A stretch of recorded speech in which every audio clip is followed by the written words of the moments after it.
आज की इस वीडियो में हम दो ट्रिपल आईटी का कंपैरिजन करने वाले हैं जो है नागपुर एंड पुणे एंड ये तुम्हारा महाराष्ट्र में स्थित है। काफी सारे स्टूडेंट का ये डाउट आ रहा था कि भैया इन दोनों ट्रिपल आईटीज का भी कंपैरिजन कर दीजिए। तो देखो ये दोनों ट्रिपल आईटी भी सेंट्रल गवर्नमेंट के अंदर आता है, जिसमें से एक पुणे में स्थित है एंड एक नागपुर में। सबसे पहले अगर हम ओवरव्यू की बात करें तो यहाँ पे अगर स्टैब्लिश देखें तो दोनों ट्रिपल आईटी का स्टैब्लिश ईयर सेम है, ये भी 2016 का है एंड ये भी 2016 का है। कैंपस की बात करें तो दोनों ही सेम है, 100 एकड़ के अराउंड ही कैंपस है। बट जो तुम्हारा पुणे वाला कैंपस है वो अभी तक 50 से 60 एकड़ के कैंपस में ही डेवलप हुआ है पूरी तरह से। नागपुर का भी सिमिलर है, तो इन दोनों ट्रिपल आईटीज को वेल डेवलप्ड होने में थोड़ा टाइम लगेगा। बट हाँ, एक चीज का अंतर है वो है लोकेशन का, जो कि triple IT Pune urban area में है, वही नागपुर रूरल एरिया में है। नाउ मोस्ट इंपोर्टेंट यहाँ का फीस स्ट्रक्चर की अगर हम बात करें तो ट्रिपल आईटी पुणे का सिर्फ ट्यूशन फीस 4 साल का 14 लाख के अप्रोक्स है। सो अगर तुम यहाँ की हॉस्टल एंड मेस का भी खर्चा इंक्लूड करते हो तो 5 to 6 लाख 4 साल का मान के चलो, जो कि ऑलमोस्ट तुम्हारा 19 to 20 लाख के अप्रोक्स आ जाएगा। वही अगर हम ट्रिपल आईटी नागपुर की बात करें इंक्लूडिंग हॉस्टल एंड मेस, यहाँ का टोटल 4 साल का खर्चा 15 लाख के अप्रोक्स है। In compare to Pune fees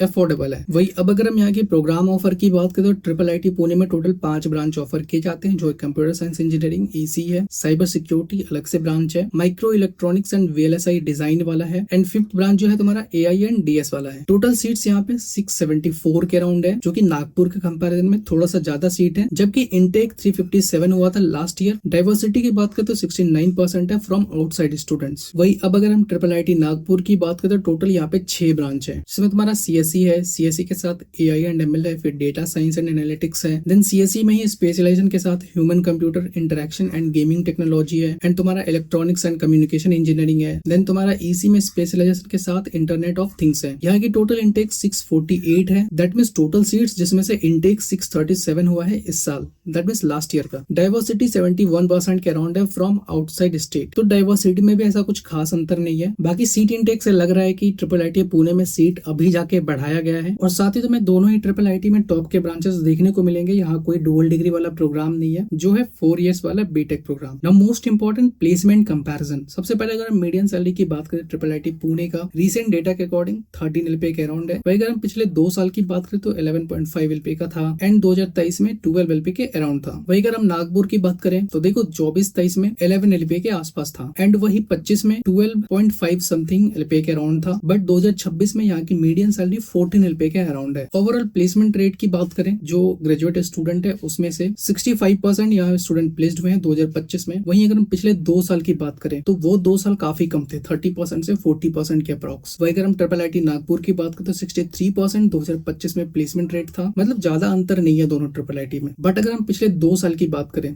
तो वो 60% से 65% के अराउंड था, मतलब कंसिस्टेंसी यहाँ पे सेम है। बट ये बात जरूर है कि मीडियन सैलरी काफी बढ़ा है। वहीं अगर हम कट ऑफ की बात करें last year CSAT closing rank के अकॉर्डिंग, ये बात जरूर है कि ट्रिपल आईटी पुणे का कट ऑफ थोड़ा ज्यादा रहता है, मतलब हायर साइड जाता है। फॉर एग्जांपल सीएसई 28,000 पे क्लोज हुआ था लास्ट ईयर, वही सीएसई 35,000 पे। ईसी ब्रांच यहाँ 38,000 पे क्लोज हुआ था, वही यहाँ पे ईसी ब्रांच 56,000 पे नागपुर में क्लोज हुआ था। एंड वही जो यहाँ का वीएलएसआई वाला ब्रांच है जो रिसेंटली लॉन्च हुआ है, तो यहाँ की कट ऑफ इस साल 40,000 तक प्रोबेबली जा सकती है। बट अगर हम नागपुर की स्पेशलाइजेशन वाली बात करें सीएसई ब्रांच की तो 43,000 के अप्रॉक्स। मतलब ओवरऑल कट ऑफ के मामले में triple IT Pune higher side जरूर रहता है। बट अगर हम एक स्टेबल प्लेसमेंट डेटा की बात करें तो वो तुम्हें ट्रिपल आईटी नागपुर जरूर देगा। अब देखो ये मत समझ लेना कि ट्रिपल आईटी पुणे में प्लेसमेंट नहीं है, डेफिनेटली इस साल काफी इंप्रूव हुए हैं, बट इनके पास्ट के डेटा कुछ उतने अच्छे नहीं है जितना कि तुम्हें नागपुर में देखने को मिलेगा। वही अगर हम टॉप ब्रांच की बात करें तो ट्रिपल आईटी पुणे का जो मीडियन सैलरी है वो 13.25 एलपीए के अराउंड है एंड जो एवरेज है वो 18 एलपीए के अराउंड है। वही यहाँ की कोर ब्रांच में भी 11 एलपीए के आसपास की यहाँ की एवरेज सैलरी है एंड जो हाईएस्ट गई है वो 45 एलपीए के अराउंड इस साल का। एंड यहाँ भी कोर ब्रांच में दैट इज ईसी ब्रांच में 45 एलपीए का हाईएस्ट पैकेज है। वही अगर हम नागपुर की बात करें तो 14 एलपीए के अराउंड सीएसई ब्रांच में मीडियन पैकेज गई है। ये तुम्हारा मीडियन पैकेज का डेटा है दोनों ट्रिपल आईटी का, बट जो तुम्हारा इस साल का हाईएस्ट पैकेज है वो 32.6 एलपीए के आसपास है। यहाँ की कोर ब्रांच की मिनिमम पैकेज 7 एलपीए के अराउंड है। एग्जैक्ट मीडियन सैलरी या एवरेज सैलरी अवेलेबल नहीं था कोर ब्रांच का, बट हाँ हाईएस्ट पैकेज जरूर अवेलेबल है जो कि 80 एलपीए का है। दैट मींस यहाँ के कोर ब्रांच में काफी अच्छा प्लेसमेंट गया है। नाउ अगर हम थोड़ा रियलिस्टिक डेटा पे आए तो ट्रिपल आईटी पुणे में 2025 डेटा के according according approx 235 student placed हुए 309 ग्रेजुएट स्टूडेंट में से। वहीं नागपुर का टोटल अगर स्टूडेंट प्लेस देखें तो अप्रॉक्स 203 स्टूडेंट प्लेस्ड हुए आउट ऑफ 325 ग्रेजुएट स्टूडेंट में से। दैट्स वाई यहाँ का प्लेसमेंट रेट तुम्हें कम देखने को मिल रहा है पुणे के कंपैरिजन में, बट ज्यादा डिफरेंस भी नहीं है। अब आते हैं सबसे इंपॉर्टेंट पॉइंट्स पे जो तुम्हें कॉलेज चूज करने से पहले एक बार इन पॉइंट्स को भी कंसिडर कर लेना चाहिए। सबसे पहले अगर हम कोडिंग एंड एकेडमिक्स की बात करें तो डेफिनेटली दोनों ट्रिपल आईटी में कोई अंतर नहीं है, क्योंकि दोनों ही ट्रिपल आईटी में तुम्हें टॉप लेवल का ब्रांच मिलने वाला है। सो तुम ये देखो कि तुम्हारे रैंक पे कौन सा ब्रांच मिल रहा है। वही दूसरी तरफ अगर हम लेगेसी एंड ब्रांड वैल्यू की बात करें तो दोनों ही ट्रिपल आईटी 2016 का स्टैब्लिश्ड है, तो इसमें कोई अंतर ही नहीं है। बट हाँ, ये चीज जरूर है कि ट्रिपल आईटी पुणे का कट ऑफ काफी हायर साइड रहता है नागपुर के कंपैरिजन में, तो ये भी एक रीजन है। तो स्टूडेंट्स को डेफिनेटली उन कॉलेजेस को ज्यादा प्रायोरिटी देना चाहिए जहाँ की कट ऑफ काफी हाई जाती है। तीसरा पॉइंट, अगर हम कैंपस एंड नॉन एकेडमिक्स की बात करें तो देखो डेफिनेटली यहाँ भी कोई अंतर नहीं है। दोनों ही 100 एकड़ के अराउंड इसका कैंपस है एंड दोनों ही ट्रिपल आईटी डेवलपिंग फेज में है। हाँ, बट एक चीज का डिफरेंस है, triple IT Pune urban area में है, वही जो तुम्हारा नागपुर है वो रूरल एरिया में है। सो तुम ये डिसाइड कर लो कि तुम्हें लोकेशन कौन सा प्रीफर करना है ना। अगर हम प्लेसमेंट की बात करें तो डेफिनेटली देखो इसमें ट्रिपल आईटी नागपुर जो इस साल काफी ज्यादा इंप्रूव किया है एंड यहाँ की प्लेसमेंट भी काफी स्टेबल देखने को मिलता है। भले ही 60% से लेकर 70% स्टूडेंट ही प्लेस्ड होते हैं, बट डेटा स्टेबल है। हालांकि मीडियन सैलरी जरूर इंप्रूव हो रहा है। वहीं ट्रिपल आईटी पुणे की बात करें तो ये पिछले 2-3 साल में काफी कम था, बट अब जाके ये काफी ज्यादा इंप्रूव हुआ है। दैट मीन्स तुम ये जरूर कह सकते हो कि ट्रिपल आईटी पुणे पिछले 2-3 साल से काफी ज्यादा मैसिव ग्रोथ हुआ है। वही नागपुर एक स्टेबल अपना चल रहा है कि हाँ चलो हम इतना ही प्लेसमेंट देंगे बट हमारा डेटा स्टेबल है। एक और अंतर है फीस का, जो कि ट्रिपल आईटी नागपुर में पुणे के कंपैरिजन कम फीस देखने को मिलेगा। तो तुम ये डिसाइड कर लो कि तुम्हारा बजट कितना है। अगर अफोर्ड कर सकते हो तो पुणे की तरफ भी जा सकते हो, कोई दिक्कत नहीं है, क्योंकि दोनों ही ट्रिपल आईटी में टॉप के ब्रांचेस मिलते हैं। एंड तुम्हें हाई कटअप वाला कॉलेज चाहिए या फिर लो कटअप वाला लो फीस वाला कॉलेज चाहिए, क्योंकि डेफिनेटली ट्रिपल आईटी पुणे का फीस हायर साइड जाने वाला है। सो आई होप तुम्हारा डाउट क्लियर हो पाया होगा एंड तुम अब इन पॉइंट्स को कंसिडर करके एक अच्छा ट्रिपल आईटी चूज कर पाओगे। बाकी तुम्हें किसी और ट्रिपल आईटी का कंपैरिजन चाहिए कि अगर तुम्हारा डाउट है कितना रैंक आया है, कौन सा कॉलेज मिल रहा है, कमेंट में हमारे साथ जरूर से शेयर करना। बाकी सब्सक्राइब कर लो इस तरह के और भी कंपैरिजन वीडियोस के लिए।